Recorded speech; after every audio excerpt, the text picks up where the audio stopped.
Hello everyone, welcome back to our channel. In this video, I will guide you through how to log into Suncorp mobile banking account. For that, first of all, launch Suncorp Bank application on your device.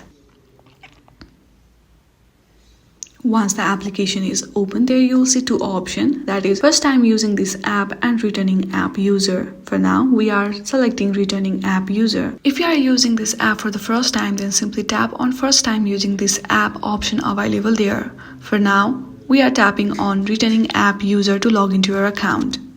Here you have to fill out this form to log into your account. First of all, enter your email address. Then enter your password.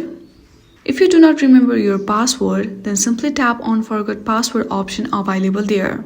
Once you fill out both of the information correctly, at last tap on login button to log into your account. I hope this video was helpful.